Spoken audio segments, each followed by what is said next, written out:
Welcome back students. स्वागत है आपका एडू फ्यूचर में।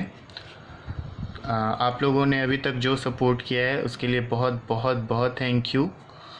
तो बिना कोई देरी के आज का जो हमारा टॉपिक है उस पर पहले फोकस करते हैं। Cell structure and function. आज हम इसके बारे में पढ़ेंगे। सेल क्या होता है, इसको ऑब्जर्व किस इंस्ट्रूमेंट से करते हैं, उस इंस्ट्रूमेंट के क्या टाइप्स हैं, सेल थ्योरी, ये सब इसमें पढ़ते हैं। तो चलिए लेट्स स्टार्ट। तो आज का हमारा टॉपिक है सेल स्ट्रक्चर एंड फंक्शन। ठीक है, आप सबको पता है कि सेल क्या होता है, structural and functional unit of living organism. और आपको ये भी पता होगा कि सेल एक बहुत ही माइन्यूट सा लिविंग ऑर्गेनिज्म है। आप एक सेल को नहीं देख सकते। ठीक है, जस्ट आप इमेजिन ये करो कि ये मेरा हाथ है, अगर मैं इस पर ऐसे हिट करता हूँ डैट मीन्स बहुत सारे सेल यहाँ पे डिस्टर्ब हो गए। ठीक है, तो इसको ऑब्ज़र्व करने के लिए कुछ तो चाहिए। ठीक है, जैसे इसकी सबसे पहले डिस्कवरी की थी रॉबर्ट हुक ने। ठीक है, जो फर्स्ट सेल देखा गया था वो देखा था रॉबर्ट हुक ने 1665 में। और इन्होंने देखा था एक कॉर्क में। कॉर्क जो होता है वो एक ट्री जो होता है ना, ट्री का एक बार्क जो पेड़ होता है उसके आप छाले को अगर काटोगे तो उसी को कॉर्क कहते हैं। ठीक है, तो वो जो सेल उन्होंने देखा था वो डेड सेल था। बट सबसे पहला सेल एब्जॉर्ब उन्होंने ही किया था, लेकिन उनको ये नहीं पता था कि उन्होंने जो देखा है वो है क्या। उसका जो स्ट्रक्चर था ना वो एक मधुमक्खी की छत्ती के तरह था। लाइक ये देखो, एक मधुमक्खी के हनी कॉम स्ट्रक्चर था वो, जिसको उन्होंने पहले नाम दिया सेलुला। ठीक है, और बाद में फिर जा कर के ये सेल बन गया। ठीक है, उसके कुछ दिन बाद एक साइंटिस्ट थे एंटन वॉन लेनहॉक, जो 1674 में जिन्होंने फर्स्ट लिविंग सेल को डिस्कवर किया था। और उनका जो सोर्स था उन्होंने किया था पॉन्ड वाटर से। ठीक है, तो आप इसमें दो चीज़ें याद रखने वाली हैं कि रॉबर्ट हुक ने जो सेल को डिस्कवर किया था वो डेड सेल था, लेकिन फर्स्ट इन्होंने ही ऑब्जर्व किया था। और इनका सोर्स क्या था, cork. And first living cell जो ऑब्जर्व किया था वो किया था एंटन वॉन लियनहॉक ने, जो किया था 1674 में। और उनका सोर्स था पॉन्ड वाटर। ठीक है, सेल की डिफिनीशन क्या है कि it is the structural and functional unit of living organism. ठीक है, अब बात करते हैं कि इन्होंने आइदर वो रॉबर्ट हुक हो या एंटन वॉन लियनहॉक हो, इन्होंने इस चीज़ को ऑब्जर्व किया कैसे। उनके पास क्या ऐसा, उनके पास ऐसी आंखें तो थी नहीं जो वो डायरेक्ट सेल को देख लेंगे। उन्होंने किसी चीज़ का यूज़ किया होगा, कोई इंस्ट्रूमेंट का यूज़ किया होगा। ठीक है, डैट इज़ माइक्रोस्कोप। तो अब चलिए थोड़ा इसके बारे में जानते हैं कि माइक्रोस्कोप क्या होता है।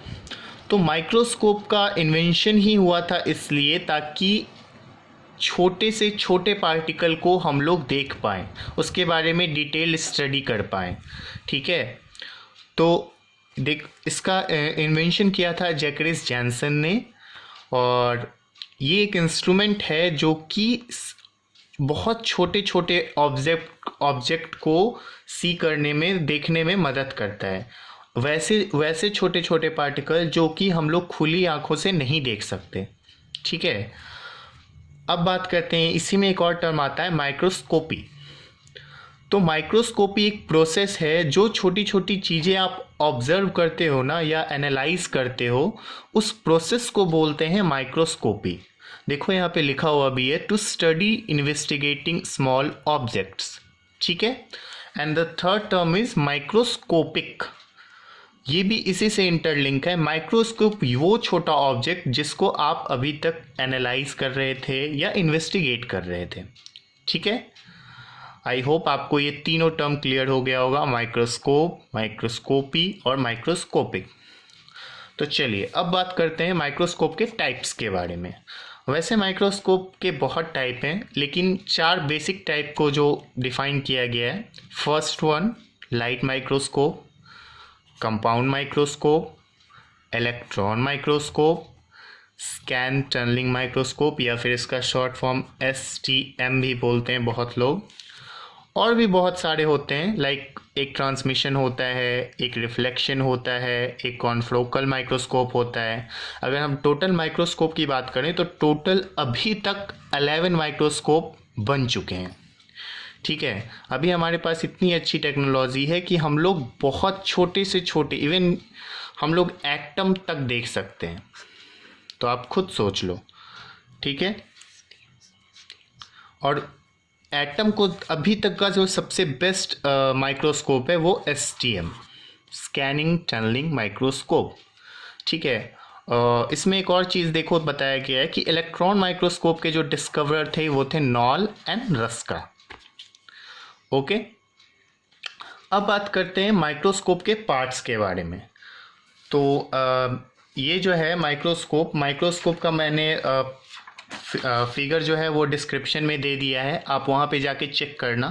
वहाँ पे और भी बहुत सारे फिगर्स है। आप जैसे जैसे वीडियो में आगे बढ़ते जाऊँगा, क्योंकि फिगर बनाना पॉसिबल होता नहीं है, तो मैंने डिस्क्रिप्शन में डाल दिया है along with diagrams, along with their level names. आप वहाँ पे जा कर के देखना, आपको समझ में आ जाएगा। तो माइक्रोस्कोप के अब पार्ट्स के बारे में बात करते हैं। माइक्रोस्कोप 3 बेसिक पार्ट्स में बांटा गया है। First one head, second one base, third one arm. ठीक है, हेड देखो नाम से पता चल रहा है कि ये अपर पार्ट होगा। बेस, ये भी नाम से पता चल रहा है क्या करेगा, सपोर्ट। और आर्म क्या करेगा, ये बेस और हेड दोनों को कनेक्ट करता है।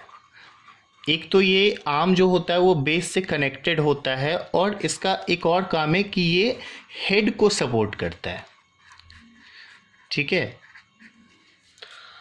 अब देखो अगर हम इसमें थोड़ा डिटेल और जाते हैं तो हेड में 2 मेन पार्ट्स आते हैं।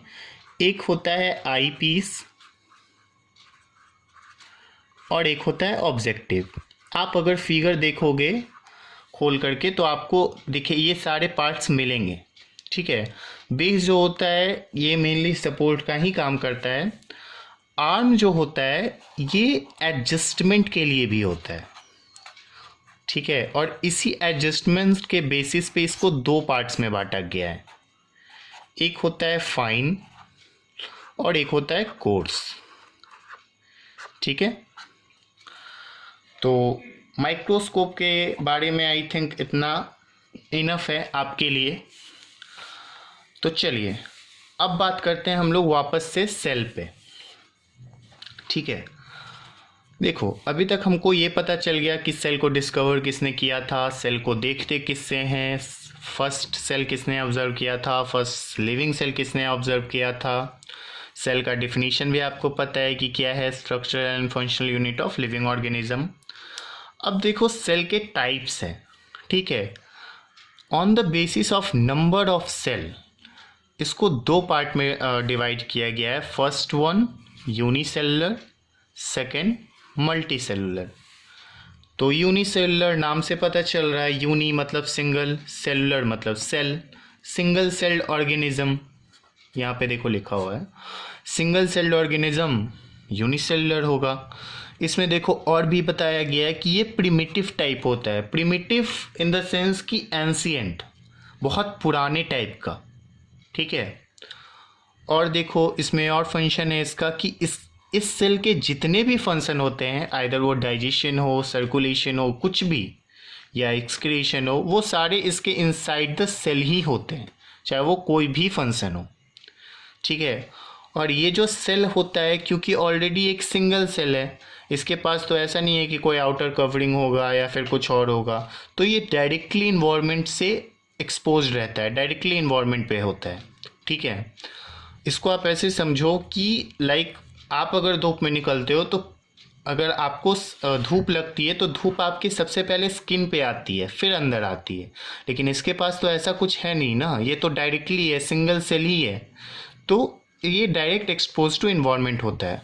और इसका जो लाइफ स्पैन होता है वो बहुत ही ज़्यादा शॉर्ट होता है। लाइक अगर एक सिंगल सेल ये है, आप इसको ऐसे हिट कर दोगे तो ये मर जाएगा, बहुत शॉर्ट लाइफ स्पैन होता है। इसके एग्जाम्पल देख लो, मोनेरा हैं, यूनिसेलुलर अलगी होते हैं, कुछ प्रोटिस्टाज होते हैं, कुछ यूनिसेलुलर फंगाई होते हैं। मोनेरा में देखो बैक्टीरिया, ब्लू ग्रीन अलगी, प्रोटिस्टा में एमीबा, पारामीशियम, ये सब एग्जाम्पल हैं यूनिसेलुलर के। अब बात करते हैं मल्टी सेलुलर का। तो मल्टी सेलुलर, ये भी देखिए नाम से पता चल रहा है, मल्टी मतलब मोर देन वन, सेलुलर मतलब सेल, तो ये देखो लिखा हुआ है made up of more than one cell. ठीक है, इसका जो स्ट्रक्चर होता है वो वेल डिफाइंड होता है। इसके सीधे साधे एग्जाम्पल आप खुद हो, आप एक मल्टी सेलुलर ऑर्गेनिज्म हो, इसमें जो होता है एक डिवीज़न ऑफ लेबर होता है। ऑब्वियसली आप इसका एग्जांपल खुद लेके खुद समझो। Division of labour in the sense कि अगर हमें कुछ होल्ड करना है तो हमारे पास हाथ है, हमें कुछ खाना है तो हमारे पास माउथ है, अगर हमें डाइजेशन करना है तो उसके लिए डाइजेस्टिव सिस्टम है, ब्लड का सर्कुलेशन है तो उसके लिए सर्कुलेटरी सिस्टम है। ठीक है, तो डिवीज़न मतलब सबके लिए एक स्पेशलाइज्ड काम है। नेक्स्ट पॉइंट की बात करते हैं, तो सबका लॉन्ग लाइफ स्पैन होता है एज कंपेयर टू यूनिसेलुलर। ठीक है, इसके एग्जाम्पल मैंने आपको बताया, आप खुद ले लो, प्लांट्स हैं, एनिमल्स हैं, इसके एग्जाम्पल तो बहुत हैं, अनलिमिटेड। ठीक है, सबसे बड़े आप खुद हो। तो सेल का ये टाइप आप समझ गए। अब देखो स्टूडेंट, सेल के शेप होते हैं। ठीक है, जैसे अब बात करते हैं शेप की इसकी। फर्स्ट है देखो इरेगुलर, मतलब इस टाइप के सेल का ना कोई पार्ट होता ही नहीं है, इस टाइप के सेल का कोई स्ट्रक्चर नहीं होगा। लाइक अगर इसका देखो एग्जाम्पल दिया हुआ है अमीबा, अगर तुम अमीबा को देखोगे ना, आप कैसे भी ड्रा कर दो, आपका जैसे मन करे, दैट्स अमीबा। ठीक है, क्योंकि इसका कोई शेप ही नहीं है, कोई फिक्स शेप नहीं है कि हाँ रेक्टेंगुलर होगा या स्क्वायर होगा, ऐसा कुछ नहीं, इसका कोई शेप फिक्स नहीं है। तो इसका एक सबसे बेस्ट एग्जाम्पल अमीबा। ठीक है, अब बात करते हैं, देखो अब सेकंड है बाइकनकेव डिस्क लाइक। इसका स्ट्रक्चर देखो मैं आपको बताता हूँ। आप टैबलेट्स जानते हो ना, टैबलेट्स आप जानते हो ना, आप टैबलेट जानते हो ना, वही लेके इसका एग्जांपल देखो दिया हुआ है, human RBC, red blood cells, देखो बाइकनकेव का स्ट्रक्चर। ठीक है, थर्ड आते हैं स्पिंडल शेप। इसका एग्जांपल है आपके बॉडी में जो जितने भी मसल सेल्स प्रेजेंट हैं वो स्पिंडल शेप है। Spindle shape in the sense, देखो मैं आपको बता देता हूँ। ठीक है, इस टाइप का स्पिंडल, ब्रांच्ड, बहुत सारी जिसकी शाखाएं हों, न्यूरॉन, आपने पढ़ा होगा पहले भी न्यूरॉन का कैसा स्ट्रक्चर होता है, आपको पता है। अब देखो और भी है, कॉकस जिसका शेप स्फेरिकल होता है, बैसिलस रॉड शेप्ड का होगा, spirillum spiral shape spring type का, और vibrio comma shaped, comma type. ठीक है, एक और भी सेल होता है जिसका शेप स्टार शेप टाइप होता है, दैट इज़ बोन सेल। ठीक है, अब सेल की बात हो गई, तो हमने शेप ऑफ सेल भी देख लिया, पार्ट्स ऑफ सेल भी देख लिया। अब बात करते हैं साइज ऑफ सेल की। तो देखो सेल का शेप भी वेरिएबल था, साइज़ भी बहुत ज़्यादा वेरिएबल है। इसमें देखो कुछ पॉइंट्स हैं, आप इन पॉइंट्स को देख लो, इसमें समझाने का तो कुछ है नहीं ऐसे भी। सबसे स्मॉल शेप जो सेल होता है वो है PPLO, प्लूरोनुमिनिया लाइक ऑर्गेनिज्म, इसको शॉर्ट फॉर्म में माइकोप्लाज्मा भी बोलते हैं। इसका जो साइज़ होता है वो है 0.5 to 0.1 माइक्रोमीटर। ठीक है, लार्जेस्ट सेल जो है उसका 117 to 130 mm साइज़ है। एंड इसका एग्जाम्पल ऑस्ट्रिक एग। ऑस्ट्रिक आप जानते हो एक वर्ड है जिसका एक egg. Longest cell obviously nerve cell होगा, इसकी साइज़ 1 मीटर है। एंड जो हमारे ह्यूमन बॉडी में स्मॉलेस्ट सेल है, ये जो स्मॉलेस्ट सेल था वो ऑल ओवर द वर्ल्ड था। जो हमारे बॉडी में सबसे स्मॉलेस्ट सेल है उसका साइज है 7 माइक्रोमीटर एंड इसका बेस्ट एग्जांपल है ह्यूमन आरबीसी। तो अब हम लोगों ने अभी यहाँ तक बात किया है, नेक्स्ट हम लोग आगे बात करेंगे। So thank you.